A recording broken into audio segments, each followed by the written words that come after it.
Hello, welcome back. Or if you're new, my name is Delian. This is the channel where we explore becoming the main character of our own stories.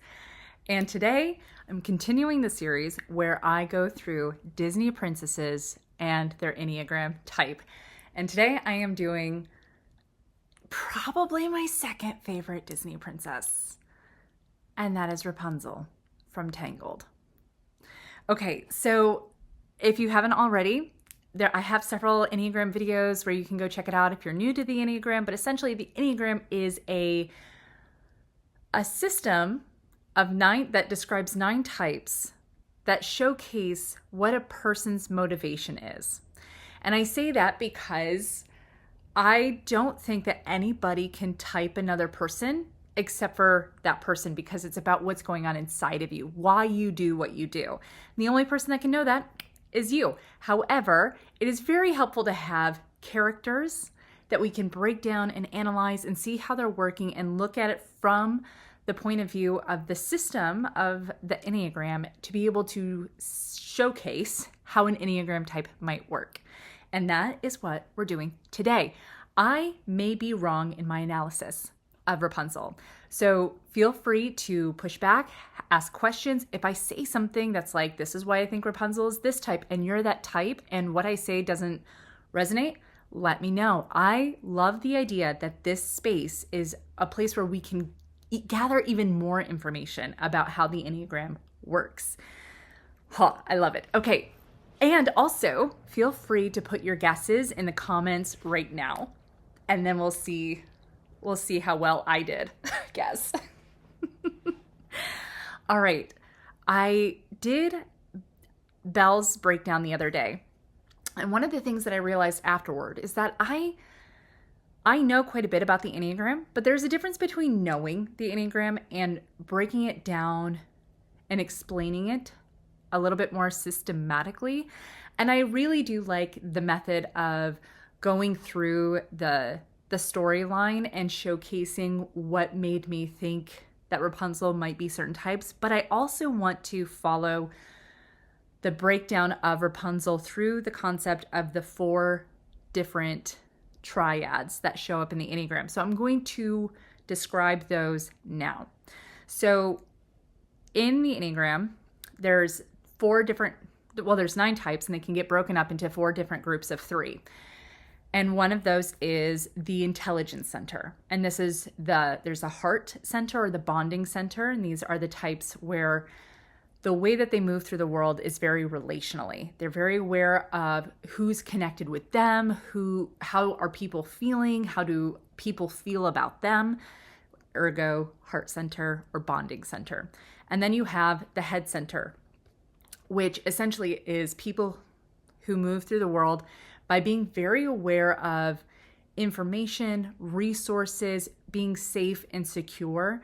And a lot of times it's based on planning or strategizing around being safe and secure, especially with resources. Although for each of the types, the resource that they are wanting to gain is different. And then the third triad is the body center. And the body center moves through the world very instinctually, very based in their gut, and they are driven by a need for justice, rightness, and autonomy. Although I like the word agency more, like they don't want somebody to be in control of them. And for each of those triads, there are core emotions associated with each. I'm going to say things that are not agreed upon entirely in the Enneagram sphere. I also may disagree with myself in the future. This is simply where I'm at right now with what I'm about to share. So again, feel free to share your thoughts about it.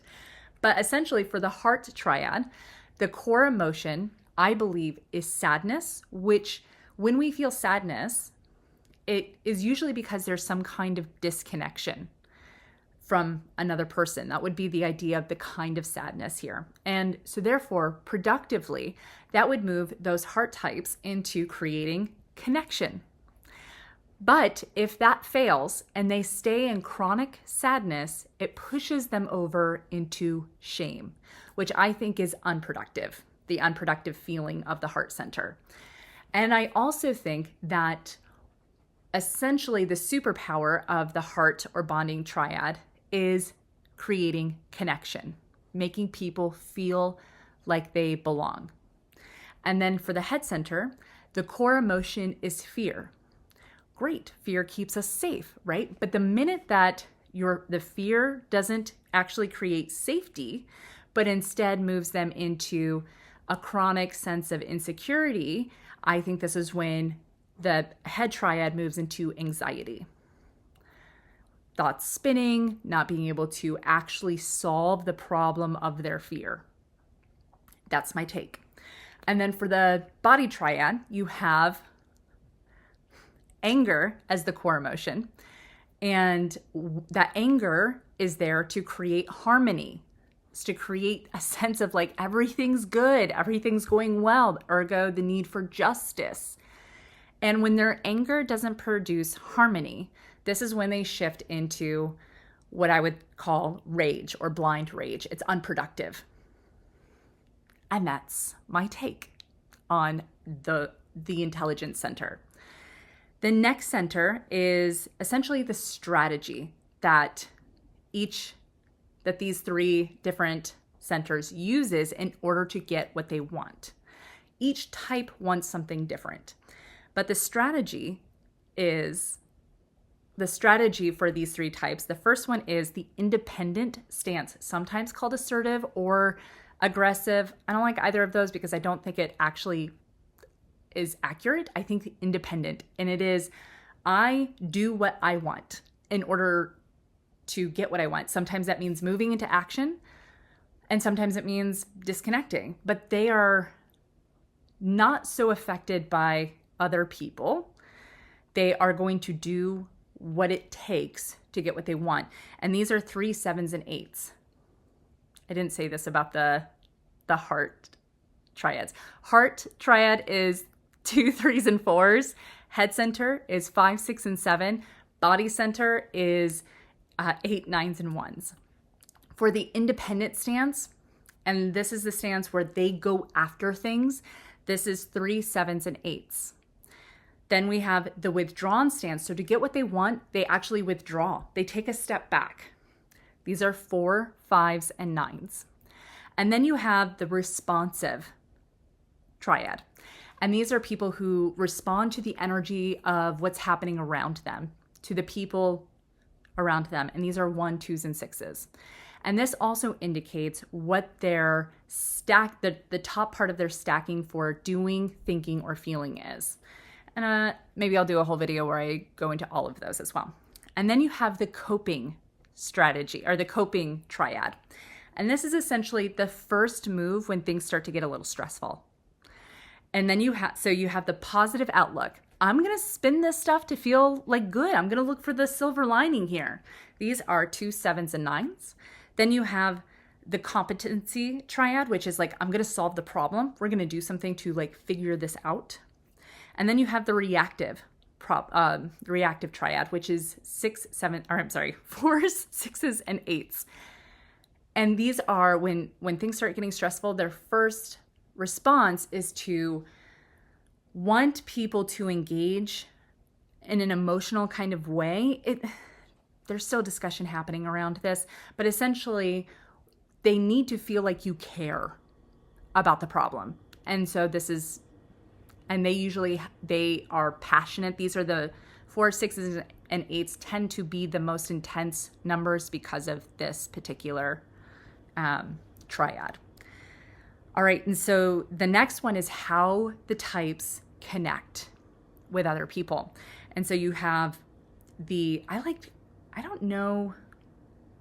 think there's lots of names for all of these. I liked this particular triad being called the adapters, but essentially they create space for people. There's like this sense of like, okay, this is how we can all get along. And these are 3, 6s, and 9s. They all do it in very different ways. Then you have idealism. The way I want to connect with you is by this ideal, this dream. These are 1s, 4s, and 7s. And then you have the gifters, and these are 2, 5s, and 8s. I'm going to connect with you by giving you something. What each of those types give is different. The idealism for each of the types 1, 4s, and 7s is different. The adaptation that 3, 6s, and 9s do, each one does it in a different way, but that's what they're offering in order to create connection. Okay, so I will be using these to help break down Disney princesses going forward. And now we will dive right into Rapunzel. Okay, Tangled is probably the Disney movie that I have seen the most for 2 reasons. One, I relate to Rapunzel so much. There's so many things. When I first watched Tangled, I bawled my eyes out and watched it a million times. And maybe one day I'll, or maybe even in this video, I'll share a little bit about that. And then second, JoJo's only Disney movie that she will watch without launching herself at the TV for all of the animals is Tangled. And it's probably because she watched it with me when she was quite young. And so it's the only Disney movie she's like used to.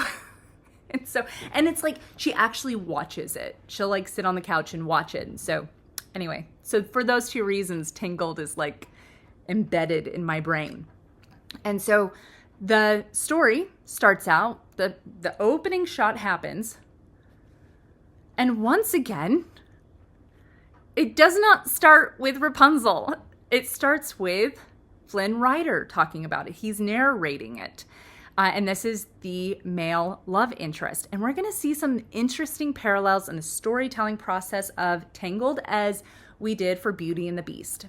So it starts off, we see a poster of Flynn Rider, and he's talking about how this is the story where he dies, but it's not actually about him. It's about a little girl. And it shares the story of how Rapunzel's mother was pregnant, and there had been a sun drop that fell from the sky, landed in the earth, and grew this magical flower that had been kept hidden by, I don't think she's called a witch, but essentially Madame Gothel, who seems like a witch. And so she, the queen of this land is pregnant. She gets really, really sick. They go out, they find this magic flower that this woman had been hoarding for herself to stay young for centuries. And they take the flower back, they brew it up as a tea, and the mother drinks it, and Rapunzel is born a beautiful, healthy baby with lots of blonde hair, even though both of her parents are brunette. And during the night, one night, very soon after, this woman, Madame Gothel, I'm pretty sure that's her name. I've seen this movie so many times. It's always interesting saying things and being like, is that right? Anyway, so she shows up and she tries to get the magic power through the magic song that she sang to the flower, through the baby. She goes to cut off a piece of the hair, and as she does, the magic stops working, and so she steals Rapunzel. And then Rapunzel grows up in a tower. And the first words we hear from Rapunzel are, "Mama, why can't I go outside?" And this is important. It's not only showcasing the story of what's happening. It's showcasing what this young girl is already thinking about. She's already thinking about going outside and realizing that she's not allowed, that she can't, even though she's quite young. I also think that it's interesting that when Flynn is narrating this first part of the story, he goes, this is a story, and it starts with the sun. And that's going to tie, it's just interesting because I think it's going to tie into the type that I think Rapunzel is. All right, so we go through, she says, "Why can I go outside?" And her mother tells her, "The outside is filled with dangerous, selfish people. You must stay here where you're safe." And that's the end of that. And then it goes The next line is Flynn Rider saying, "But the walls of that tower could not hide everything." And we see little Rapunzel sneaking out of her bed and going to the windows and opening the windows, and she makes sure that her mom is sleeping. And she opens it up and she sees all of the floating lanterns. And the look on her face is that of longing, but also happiness. She doesn't look sad. She looks pretty happy, but she is full of what I would depict as longing. And so then we hop to the next scene where she's grown up. It's the day before her birthday, and she's playing with her chameleon, Pascal, and they're playing hide and seek. She finds him, and her first thing that she says to him is like, "Found you, got you. That's 21 for me, none for you. How about 23 out of 45?" And the first thing that says to me is like, she's quick. She's mentally very fast. And then Pascal wants to go outside, and she's like, "No." And the words that she says are, "No, I don't think so. I like it in here, and so do you." Oh, and then he gets like really sad, and she goes, "Oh, come on, Pascal, it's not so bad." And this is where I'm going to point out, this has got positive outlook written all over it. Her first move is to make everything seem okay. Then we go into a very active day full of many things that are being done, from chess to paper mache to reading 3 books to reading those 3 books again to sweeping the whole tower to painting it, like just a ton of activity. And this is where I'm going to point out action. She is doing so much. And I think that that's going to, it immediately makes me think that she is in that independent stance where she is action oriented. But we will see as we continue on. We do see, she does all of these thousands of hobbies. And then she says the words, "I wonder when my life will begin." Very future focused. It's not an if, it's when. This feels, again, that future positive outlook spinning seems to be happening all over. And then she gets to a point of the song, and I thought that this the juxtaposition of this was interesting, and I thought really great storytelling. And it's where she's going through her second round of like, I'll reread those books if I have time to spare. And the visual is she's grabbing the books and she looks bored and like verging on miserable about this. And then she's like, "And I guess I'll paint the walls some more. I'm sure there's room somewhere." And again, it's like, she's not quite frustrated, but the energy has lowered, clearly lowered. But the singing that she's doing, which is supposed to translate as her thoughts, are still really happy. Like she doesn't sound any different, but the visual of her facial expressions have like dropped down a couple notches. And I think that also indicates which type she might be. All right. And then she says something about how she's been stuck in the same place she's always been. I'm going to compare this a little bit to Belle, because Belle talks about being in the same place too, but she doesn't talk about it as being stuck. Even though there's a little bit of that flavor, there are some interesting overlaps between Belle and Rapunzel. And I think it is this longing.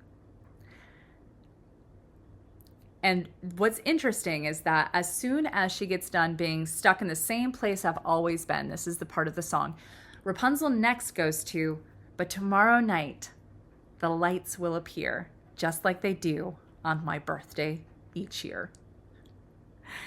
And she wonders what it would be like to be out there where they glow. And then she goes, and now that I'm older, mother might just let me go. Okay, let's compare that to Belle talking about how she's longing for this grand life full of adventure in the great wide somewhere. Never once does she talk about getting it. She just talks about wanting it. Whereas Rapunzel is already talking and strategizing about how she's going to get this thing that she wants, to see the floating lights. And I just want you to have that comparison in mind about Belle versus Rapunzel. And as we keep going through the princesses, I'm so excited about being able to compare everybody. That's very fun. Because I think that Belle and Rapunzel share one of the triads. All right, so she's finally going to get out of here. She's finally going to ask her mother. She's going to do it. And she's excited. She's like, she is her best hype man. Like throughout the whole movie, she's constantly being like, I got this. And I think that's very important. But also she's like she's thinking things through. That's why I wanted to point out like her playing with Pascal right at the beginning. She's like instantly calculating like how many games she's won, how many, like there's a lot of, her brain seems to be on. If I was going to pinpoint what intelligence center she is as of now, I would say the head center. All right, so she's finally going to do it. She's going to ask her mother, and then her mother shows up. And this is the first part where I can be sure which type Rapunzel is not. Her mother gets there, she gets her up, and instantly is like giving backhanded compliments. And then they walk up to the mirror, and the mother puts her arm over Rapunzel, and she says, look there. Do you know what I see? I see a strong woman, and she says all of these things of like how capable and good or beautiful she is. And then she looks to Rapunzel and she goes, oh, look, and you're here too. And Rapunzel's first response is like just kind of confusion, like because you see her lighting up about it, like her mother is being so sweet. And then she realizes that it's actually this sort of dig, but she just kind of like gets confused about it. Like she like you see her, she's like, okay. Never in a million years would a 4 have the reaction of just kind of shrugging it off. Never. Even a self-pres 4, which can look a little bit more joyful, a little more tenacious. You can't start the moment that Rapunzel starts having that joy show up on her face, and then the dig shows up, a 4 is not able to swing back as quickly as Rapunzel does in this next moment. Rapunzel is not a 4. I don't like search the internets very much before I do one of these, but I've been around the Enneagram for long enough, and also Disney princesses long enough to know like some of the things that are out there. And I do think that 4 gets thrown out sometimes. I don't think a lot, because most 4 descriptions are too sad. A self-pres 4 she could have been at, first blush. This moment, never in a million years. Never in a million years would a 4 be able to like just bounce back and get back into the action plan. No way. They would have been crushed. Because clearly Rapunzel did care. And then they have like their little moment, the mother and Rapunzel. And finally, Rapunzel's like, oh, I want to go see the floating lights. And then the mother tries to gaslight her and says, oh, you mean the stars. And she was like, no, floating lights. And she's like, she explains how they can't possibly be stars. And then she's like, and I can't help but think that they're somehow meant for me. And then we have the song of, is it Mother Gothel? Who goes through and like essentially tells her why she should be very afraid of the outside world. And we also start seeing even more so of how she's obsessed with her hair. She's actually singing the song mostly to Rapunzel's hair. And if you haven't ever caught that while watching it, it is great storytelling. Also, she only calls Rapunzel Rapunzel when she's mad, I think, or when she's calling for her to let down her hair. And otherwise she calls her Blossom, my flower. It's interesting. Okay. So Rapunzel says, I want to go see the floating lights. She is action oriented. She has her desire. She knows what she wants. She's going to throw it out there. And then Mother gaslights her with this big song. And interesting, this is when I start asking, what emotions are we seeing most often with Rapunzel?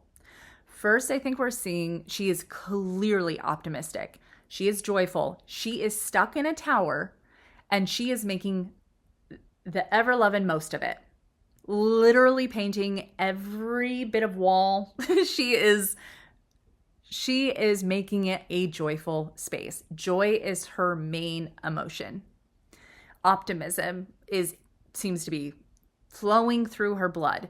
Again, I think that this means we can boot out the 4 pretty quick. And then the next one I was starting to notice was actually, other than that longing part, like she has the dreams. Again, the longings are still very optimistic longings. And I think the next one we see is fear. She's a little skittish. She doesn't stay in the fear for very long. But of all of the emotions that I mentioned at the beginning, sadness, fear, or anger, fear she does quite often. And we could say, oh, that's because her mother's trying to scare her. Again, go back to the mirror moment. She didn't get shamed. She didn't get sad. She got confused. She didn't get angry either. She stayed in her head. And then she went back to her action plan with a lot of optimism. All right. So then, I have on here, she is her own best hype person. Yeah. She is constantly just encouraging the heck out of herself. She seems to be thinking, all right, I'm going to do a little sidebar here about, I have Mother Gotham on here. I don't know what it is. All right. My retrograde Saturn is showing up all over this. All right. So I want to talk about the mother, the villain of the story. I think that villains, and this is based on the Around the Circle podcast and their work, Jeff Cook and TJ Wilson, that I think villains show up when they move to the low side of their security number. So every number has a stress number they go to where when they're really stressed, they start picking up tools someplace else. And when you feel secure, your motive is getting met, you move into your security move. Now, there's a lot of language out there around how your stress move is unhealthy and your security move is healthy. I don't believe that at all. I think that you can do both in healthy and unhealthy ways. I think that villains go to their security number, the low side. Heroes are in their stress number at the high side. Brilliant. One of the things that I was noticing with the mother is that she's very manipulative. But she seems sweet. She clearly has gotten her motive met. And I was like, okay, her motive, being beautiful, being young. It's interesting because she does not seem I was like, what does she need? I don't know if this is her number, but I'm going to throw out that I think that she's an Enneagram 2 who is in the villainous low side of 4. I'm pointing at myself, I'm a 4. Because she's using a lot of tactics that I have seen unhealthy 2s do, but she does it in a very 4-ish, unhealthy 4-ish way.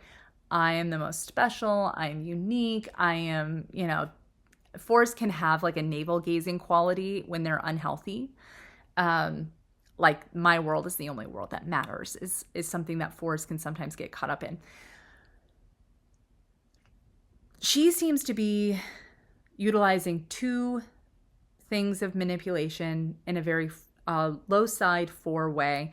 But when she gets angry or when she gets stressed, she goes straight into some 8 stuff. Like she yells at Rapunzel about the lights, and she has to tell her, "You're never leaving this tower ever." And then her next response is like, "Oh, great. Now I'm the bad guy," right? Like, and what's interesting, again, let's hop back to Rapunzel. Rapunzel does not look shamed. Like, she doesn't look ashamed. She does look sad. She does look disappointed, but she seems to instantly go into strategizing. You can watch her. She starts looking at, oh, I guess I didn't mention this part at all because Flynn Rider shows up at her tower and she knocks him out and he's now in the closet. And she's, I skipped a whole bunch of parts. Anyway, I'm sure that if you're watching this, you actually know this movie pretty well. So Rapunzel, like, knows that she just proved to herself that she could handle something big because scary guy just showed up. She was able to handle it. She should be able to go out in the world. Like, the very thing her mother has been telling her whole life, she just proved wrong. Again, we're seeing logic show up here, like a strategical way of operating. And she's got Flynn in this closet and she's about to tell her mother, like, again, I'd like to go see the floating lights. And this is when Mother Gothel explodes and says that thing of, "You're never leaving this tower ever." This is important. This is actually the moment where Rapunzel moves from Act 1 to Act 2 in a big way. Like, this is one of the big first shifts because she's going to manipulate her mother, and we can call it strategy here, to leave for 3 days because she knows that if she leaves for 3 days, she can get this guy to take her where she needs to go and get back, and her mother will never know. Lots of thinking about the action plan. And the mother falls for it. She leaves, and then Rapunzel has her showdown with Flynn Rider. What's interesting is she says, "I know why you're here, and I'm not afraid of you," while she's hiding in the shadows with a little bit of a trembling voice.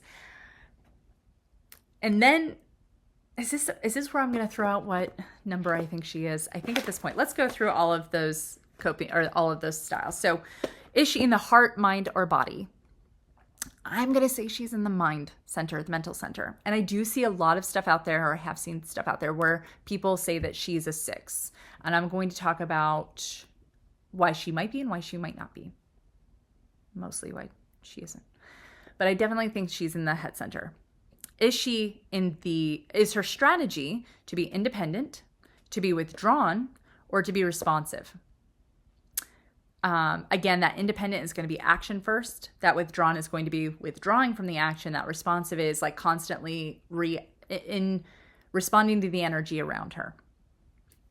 I don't see Rapunzel being very responsive, actually. She like fully ignores some of her mother's energy in order to be action oriented. So now we have the head center, we have independent stance. Let's go with coping. Does she have positive outlook, competency, or reactivity? So when she starts to get a little stressful, and let's just make a note that she may be living in stress. She is in a tower. She is stuck. And we know that from a very young age, she has been thinking about, why does she have to stay here? And clearly her mother is a narcissist. I don't know about you, but that seems to breed an environment of stress. So let's just say that she is at least in some level of stress all the time. Does she have positive outlook? Does she have competency? Or is she reactive? She's got positive outlook all over her. Last one is, how is she trying to connect? And we see this more a little bit in the future, but it's happened even now. Does she try to adapt the situation, the environment? I don't see that happening so much. Is she giving gifts? And I don't see her giving gifts either. I see her being ideal. She has a dream. She has this hope. She even says the line, actually, I was hoping you would take me to see the floating lights, right? She wants her mother to come along on the dream, which we will hear in a little bit when she gets to the bar with all of the criminals, where she essentially connects to all of them through, what is your dream? Like she says, where is your humanity? Haven't you ever had a dream? And then they all have a dream, and this is their connection point. And so if that's the case, if she falls into all of those things, there's only one type that can be, and that is an Enneagram 7. All right, let's talk for half a second why I don't think she's a 6. First of all, I don't think that 6s are going to be positive outlooking this stuff. They're not. I think that they're going, like, if a 6 was in a circumstance where their parent, their whole life, had made them feel afraid of the outside world, I don't know if a 6 is going to be like, yeah, I want to go out there. But if you're a 6, please let me know. Let me know if that's the case. Because again, Disney is keeping things light. But if we really think about this situation, it's dark AF. It's dark. It's traumatic. This is not an environment you would want anybody you love to grow up in. And so if you think about a 6 growing up in that environment, I think that it would ignite and amplify their anxiety, their fear, and also their need to rely on an authority figure. I do think that if it was a counterphobic 6, which is the 6 that feels fear but doesn't know it's fear and just does the thing anyway, then she may have left a lot earlier. But I don't see 6s doing this positive outlook thing that Rapunzel's doing. But again, let me know. Let me know if you think if you're a 6, if you have. Because she could, maybe she has a really strong 7 wing. But then I'm like, she doesn't have enough 6-ish things for me to feel like it's a sort of a 6 with a big 7 wing. I could see her being a 7 with a little bit of a 6 wing, especially based on the environment that she's grown up in. So that's my take, that she's a 7. But let's keep going. Let's see what happens. Really funny. She has this moment with Flynn Rider, and he seems like a 3. And this is interesting because we just did the breakdown of Belle, and I don't know what the beast is, but right now I'm leaning towards him being a 3. I'm going to say that he's in his stress number, which is essentially I don't know. Well, I'll have to think about that some more. But essentially right now, I also think that the beast was supposed to be a 3, but I don't know how well they made that happen. Anyway, Gaston is definitely a 3, and Flynn Rider seems to be a 3. And there's a couple reasons for that. First of all, he's clearly very motivated by success. He's very motivated by being seen as charming. He has been seen as charming. He utilizes those tools, and those are all very 3-ish types of tools. And she doesn't fall for it at all.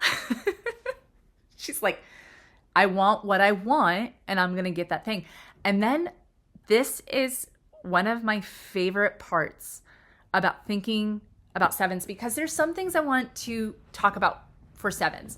I think that there's a lot of information out there that 7s don't have, that 7s are feeling repressed. They are. So all of the types, Enneagram types, you'll know that you have a main intelligence center, so feeling, thinking, or doing. And then you have a second one, which is either going to be one of those 3. And then you have a third one that is least. And if you're a part of the independent stance, which is 3, 7s, and 8s, your access to feelings is least, last, or suppressed. This does not mean that you don't have access to it. My favorite way of looking at it is actually that it's unproductive. And for 7s, this is what I think it looks like. It's not that they don't have access to feelings. Clearly they do. We all have access to feelings. what sevens don't want to do is feel stuck in any of the negative feelings. And we see Rapunzel doing that throughout this whole movie. She has a negative feeling, but she's able to bounce out of it pretty fast. There's several instances where this happens. One where, they get out of the tower and she feels the grass for the first time and she's free. And then this is what made me realize that she was a head type for sure. She starts spinning out. This is like she's chosen to do something that is the craziest thing she's ever done. And she starts questioning herself and looping. And I think 5s, 6s, and 7s are all the most prone to this. And it's not like she's ping-ponging back and forth and she can't land on what it is that she wants to think until Flynn tries to say, oh, you know what? I'm letting you out of the deal. And he essentially says, we're not going to do this plan. And the plan matters more than anything else. And this is why I think that Rapunzel falls definitely into that independent stance, action first. And then thinking second, feeling last. But again, 7s don't want to feel the negative part of the emotional spectrum. And mostly that's because those feelings feel heavy and they feel like you can get stuck. The resource 7s want is opportunity, freedom, to be able to know that they can go do what they want to do at any given point. And this is also where I'm going to talk about the other thing that I'm realizing is happening with some of these Disney princess movies. Because as you may know, I have a series that I've done on Enneagram and what I think the character arc is for each of the Enneagram types to go from the wounded narrative to the healed narrative, to go through that transformation. Rapunzel does go through some transformation, definitely more than Belle. However, she doesn't really go through much of an internal transformation. She has some awakening. She throws herself out into the world. She learns some new things. It's very cool. The person who actually has a transformation is Flynn Rider, the love interest. Again, just like the Beast, who has the actual transformation, Flynn Rider / Eugene, who literally transforms back into his true name and gives up his life of crime and chooses to sacrifice himself for love, goes through the transformation. And the reason he does it is because of Rapunzel's superpower. As a 7, she has a dream. She has this massive love of life. And through his journey with her, he decides to fall in love with her instead of his selfishness. And so, all right, so they go through, I mentioned this already. Puppy dog might have to go out. Let's see. Can you tell I'm talking about Tangled? All right, I'll be right back. And we're back. We'll see how long she lets me go. All right, so Rapunzel goes through to the salon, and again, fear. Oh, and the rabbit moment. Like, clearly fear happens for her very instinctually. However, she jumps out of it real fast. She's like, not going to stay here. This is not productive to getting me where I want to go. And then they get to the bar where all of the criminals, and again, fear, until they get in the way of her plan. And then she connects with them through what I see as that idealism. Where's your humanity? Haven't you ever had a dream? And they all have a dream. They all connect. They all bond. And also watch that song. Watch her like be in adoration of all of their dreams. Like, she has no judgment for their dreams. She just loves that they have dreams. And I think this is a real amazing gift 7s offer. Also, I think this is one of the reasons why 7s can sometimes, not all the time, sometimes come across as a little naive. Because there's like almost this sweetness quality. And this is also one of the reasons that 7s and 2s can get mistyped. because 7s and 2s are both part of that positive outlook. And 7s, especially if it's a social 7, which I think Rapunzel probably is. I'm not going to go super deep into the subtypes here, but a social 7, I think, can often look like an Enneagram 2. So she goes through the bar, and it's this hoot of everybody having a dream, connecting. They escape, and then they get to a part where they're in danger, and she uses her magic hair. And through the rest of the story, this is what's interesting. The rest of the story is not so much about Rapunzel having any kind of inner awakenings or awarenesses. Maybe the most you could say is that when her mother shows up and says, hey, this guy's only sticking around because he wants this crown, and once you give that to him, he's going to leave. And she's like planting these seeds of manipulation. But even then, like, it's just not really showcasing too much of her going on any kind of growth path, except for that she's experiencing and tasting freedom for the first time. And so, but what is happening is that Flynn is going through all of these opening up and sharing his story and being able to, he's starting to change. They get into the city. We start seeing her like analyze a couple things about like the lost princess. There's the floating light. She gets to see it. And this is like the romantic part where she decides that Flynn is her new dream. And Flynn is clearly seeing that she's his dream. And this is when we see him do something very much against his nature, where he goes to give the crown back to his crew that he abandoned at the beginning.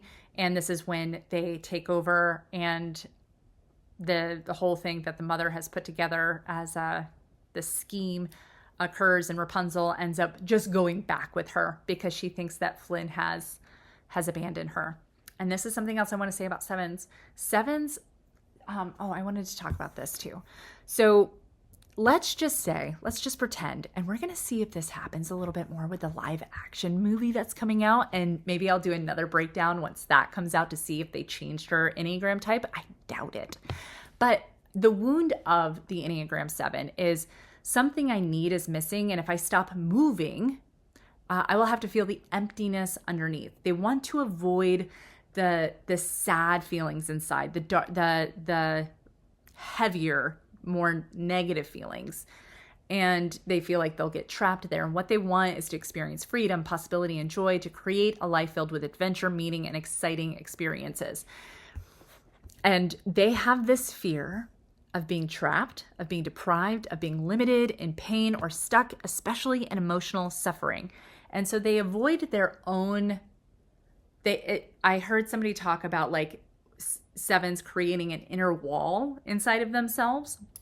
And it's because and this was the 7 talking in particular, she was sharing how at a very young age, she got the message that her needs were not going to be taken care of. Her feelings were not going to be taken care of. And even like the resources and security measures were not going to be taken care of. And so it's like you're on your own, kid, a little bit. And she didn't want to, like, it's a protective measure of like not wanting to feel the pain of that and creating a wall inside of herself to keep herself from feeling that pain, but also like not wanting other people to also see that she's in any pain.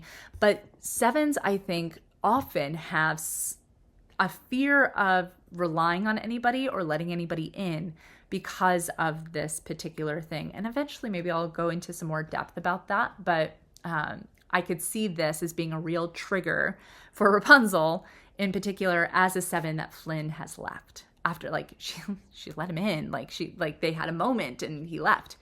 And feeling abandoned, I think, is a big deal for 7s. So we have Flynn leaves, she goes back willingly with her mother, and then as her mother goes and throws away all of the things that had indicated that there was any kind of adventure, we see that Rapunzel has kept a little flag of the symbol of the kingdom. And she realizes that she has painted the symbol over the entire the whole tower. And she has like a moment of remembering something of her childhood, of seeing her parents. And I find this fascinating because sevens are past repressed. And one day I'll do a whole video on like time orientation of each of the types. And I think it's very, very fun that in this moment of realization, what's happening for a seven is that they're getting a glimpse of something from the past, which I think is really powerful and really fun, just in like storytelling terms. And so she sees that she's the lost princess and she is defiant and she is not going to be stuck there with her mother anymore. And then her mother fully steps into the villain mode. Flynn gets out of essentially prison thanks to the help of Maximus, the horse, who is a little bit of the hero of the story because he does all of the things to save Eugene, Flynn Rider, in order to get him to the tower to save Rapunzel. And so Flynn gets there. What is fascinating is that just like in Beauty and the Beast, he gets there and he gets stabbed by the villain and he's dying. And Rapunzel begs her mother to let her heal Flynn or Eugene. And her mother says yes, because Rapunzel promises, and she does not promise something that she's not going to keep. And her mother knows that. There's this energy around it. And Rapunzel promises that she won't fight anymore, that she'll go willingly. She sacrifices herself for Flynn. And she says something interesting about how she gets up there and he's dying and he says, I can't let you do this. And she goes, and I can't let you die. And I think that this is such a seven thing, right? I can't let anything this bad happen. And so I found that fascinating. Like, I can't let you die. And that coming from a seven just rips my heart open. And she's about to sing the magic song to heal him, and he does the self-sacrificial thing and cuts all of her hair off so that she can't. And in that process, the mother villain dies with some help from Pascal, and then Eugene dies. And in that moment, Rapunzel, and I love this for a seven story as well, sings the song and is in the depths of her sadness about it. She doesn't, like, throughout this whole story, every time she gets sad or experiences a negative emotion, she bounces out of it like within 2 seconds. Like, she gets herself out of it. And she does not hear. She stays with the sadness, which is a part of a seven moving into the more healed narrative. And again, Rapunzel's not going through some big transformation here. She's not in this story. It's not about her transformation. It's about Eugene's transformation more than hers. It's about her being free. But she's not going through a big transformation. And so in this moment, a tear slips out. She cries. She's full of sadness. She's in her sadness. She releases a tear. It falls onto Eugene's face and heals him. She still has the magic power. It's beautiful. It makes me cry every time. And they go off and she is reunited with her parents. And again, I think that there's so many things here that really do speak to an Enneagram 7's heart. Being brought back into a safe home, protected, familial, like nurturing type of thing. Like, their feelings can matter. They're going to be taken care of, because this whole time her feelings have been disregarded entirely. She has been manipulated. She's been gaslit. She's been essentially kept a prisoner while thinking that it was a loving relationship. And that's like the epitome of bad in my mind. And so we see her get there and there's this family reunion. It's beautiful. Eugene gets invited into the family. Wonderful. And then, if this doesn't sound like the sevenest seven ending to a story, we hear Flynn talking again and he goes, and there was a party, the biggest party that the kingdom had ever known. It had gone on for days. He doesn't remember most of it. Like, that's just like such a 7 thing for storytelling purposes. I love that. If I was going to write a story about a 7, that's how like the 7 story would end. And so this all happens, and again, the transformation is Eugene's, because he gave up his life of crime, he cleaned his act up, and now he gets to be with Rapunzel. And essentially, her being herself was the inspiration for somebody else to go through that transformation. And so I just think it's interesting. We now have 2 Disney princesses we've done where this is the case, and I find that fascinating. Yeah, I love it. I think that this was all like a really fun breakdown. I had thought that she was a 7 all along, but going through this and really being able to like say, oh, this is why I think she's a 7, putting language to it. And really that positive outlook really nailed down that she was in that triad, and her being so action oriented, what put her in that independent stance. And then also her having, like, she seems to be strategizing most of the movie. She seems to be using her head most of the movie and bouncing out of negative feelings, which made me think that was very 7-ish. But anyway, I think that's it for today. Thank you for watching this. These are so much fun. I'm having a total blast with it. If you don't know your Enneagram type and would like help discovering it, I offer essentially a guide to conversation where I will talk, and through that discussion, we'll get you either to your number or close to it, or like narrow it down to a few, so that it took me like a year and a half to figure out my type. And one of the hopes that I want to have with this channel and with these offerings is so that it's easier to be able to figure out which Enneagram type you are, to be able to really start accessing that transformation story that an Enneagram type can have. Because remember, this channel is about becoming the main character of your story, but if you don't know your type, then you might have a harder time being able to know your transformational journey. And I want that for everybody. That's my dream. So, all right. Again, all of that will be in the description down below. I am so grateful for your comments, for your engagement. If you liked this video, please like, comment, subscribe. It's all incredibly valuable to what I hope we get to create here. And I will see you in the next video. Oh, by the way, feel free to put your votes in for who goes next for princesses. All right, I will see you later. Bye.